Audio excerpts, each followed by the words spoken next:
अस्सलाम वालेकुम नाज़रीन, उम्मीद है कि आप सब खैरियत से होंगे। मामूल के मुताबिक आज फिर एक नए वीडियो के साथ हाजिर हुआ हूँ। आज के वीडियो में हम एक्सप्लेन करेंगे एमसीक्यू जो कि टॉपिक है लाइसोसोम की। तो ये एमसीक्यू इम्पॉर्टेंट एमसीक्यू है, कई बार ये एग्जाम में आ चुके हैं और एमडीकेट के हवाले से अगर हम इन एमसीक्यू की अहमियत को देखें तो बहुत ही अहम तरीन एमसीक्यूज हैं। इसी तरह या पीपीएससी कई टेस्टों में ये एमसीक्यू बार बार रिपीट हो चुके हैं। तो आज हम इन एमसीक्यू को एक्सप्लेन करते हैं और हर एमसीक्यू का फिर डिटेल भी आप लोग के साथ शेयर करते हैं। तो आप लोगों ने वीडियो के एंड तक देखनी है, स्किप नहीं करनी। तो बिला किसी डिले के लेट्स बिगिन, चलते अपने टॉपिक की तरफ। तो हमारे पास टॉपिक है लाइसोसोम की, इसके हम एमसीक्यू पढ़ने जा रहे हैं। ये चंद एमसीक्यू है, बहुत ही इंपॉर्टेंट एमसीक्यू है। इंशाल्लाह एक हमारी वीडियो को मुकम्मल देकर फिर ये एमसीक्यू आपको इसकी रटा नहीं लगाना पड़ेगा, क्योंकि हम डीपली एक्सप्लेन करने जा रहे हैं एमसीक्यू को। तो सबसे पहले हमारे पास एमसीक्यू है कि lysosomes are also known as, यानी लाइसोसोम की पहचान क्या है, सेल में लाइसोसोम किस नाम से पहचाना जाता है, इसकी पहचान क्या है। ऑप्शन ए है पावर हाउस ऑफ सेल, क्या यह सेल का पावर हाउस है। या बी प्रोटीन फैक्ट्री, क्या यह प्रोटीन को सिंथेसाइज करता है। या ऑप्शन सी है सुसाइडल बैग्स, या ये सुसाइडल बैग्स है। तो इसका करेक्ट ऑप्शन सी है सुसाइडल बैग। सुसाइडल बैग का मतलब यह है कि यह खुदकश करता है। बाज़ औक़ात लाइसोसोम के अंदर चूंकि एंजाइम है, बाज़ औक़ात अगर सेल के ऑर्गेनेल अपने जो टारगेट एज है उस तक पहुंच जाते हैं, उसके बाद फिर उसको रिसाइकल करना होता है।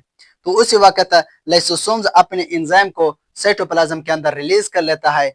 उसी एंजाइम के जरिए फिर वो सेल के ऑर्गेनेल को डाइजेस्ट कर लेता है, यानी वो खुदकश कर लेता है, ऐसे समझे। इसलिए लाइसोसोम को सुसाइडल बैग कहते हैं। और क्वेश्चन नंबर 2 है, एमसीक्यू नंबर 2 है, लाइसोसोम वर डिस्कवर्ड बाय। ये बहुत इंपॉर्टेंट एमसीक्यूज है। लाइसोसोम को किसने डिस्कवर किया, उसका साइंटिस्ट का नाम क्या है।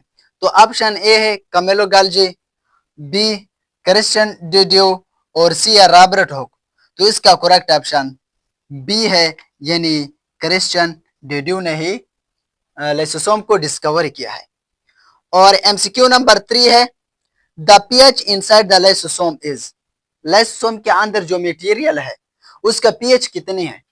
चूंकि लाइसोसोम के अंदर एंजाइम है, एंजाइम ज्यादातर एसिडिक होती हैं, तो इसका जो पीएच है वो ऑप्शन ए में 7.4 और 6.8, सी पर है 5 और डी ऑप्शन है 8.5। तो इसका करेक्ट ऑप्शन सी है, यानी 5। लाइसोसोम के अंदर जो मटेरियल है, जो कंटेंट है, उसका जो पीएच है वो 5 है। इसको नहीं बोलने, ये एमसीक्यू कई बार एग्जाम में पूछी जा चुकी है। और क्वेश्चन नंबर 4 है कि which of the following disease caused by the lysosomal enzyme deficiency. वो कौन सी बीमारी है जब लाइसोसोम की एंजाइम की गैर मौजूदगी में वो बीमारी पैदा होती है। यानी लाइसोसोम के अंदर जो एंजाइम है वो सब्सटेंस को डाइजेस्ट कर रही होती हैं। बाज़ औक़ात अगर लाइसोसोम का एंजाइम अपना फंक्शन परफॉर्म ना करे तो वो सब्सटेंस सेल में अकमुलेट हो जाती है। अगर वो सब्सटेंस सेल में अबनॉर्मल मिकदार से अपने नॉर्मल मिकदार से बढ़ जाए तो फिर वो सेल को डैमेज कर लेते हैं, जिससे डिजीज पैदा होती है। तो ये पूछ रहा है कि वो कौन सी डिजीज है। Option A haemophilia, B Pompe's disease, C goitre और डी डायबिटीज। तो इसका करेक्ट ऑप्शन बी है पॉम्पिस डिजीज। इसको ग्लाइकोजेनेसिस टाइप 2 डिजीज भी कहते हैं। ये एंजाइम की डिफिशियंसी की वजह से काज होती है। और एमसीक्यू नंबर 5 है autolysis is carried out by. Autolysis कौन ही परफॉर्म कर रहा होता है। ऑटोलाइसिस का मतलब यह है कि खुद अपने आप को डाइजेस्ट कर लेना, अपने आप को खा जाना। तो ये कौन परफॉर्म कर रहा होता है, राइबोसोम्स, माइटोकॉन्ड्रिया, सी लाइसोसोम। इसका करेक्ट ऑप्शन सी है, लाइसोसोम ही ऑटोलाइसिस ही कर रहा होता है। एमसीक्यू नंबर 6 है the primary role of lysosome.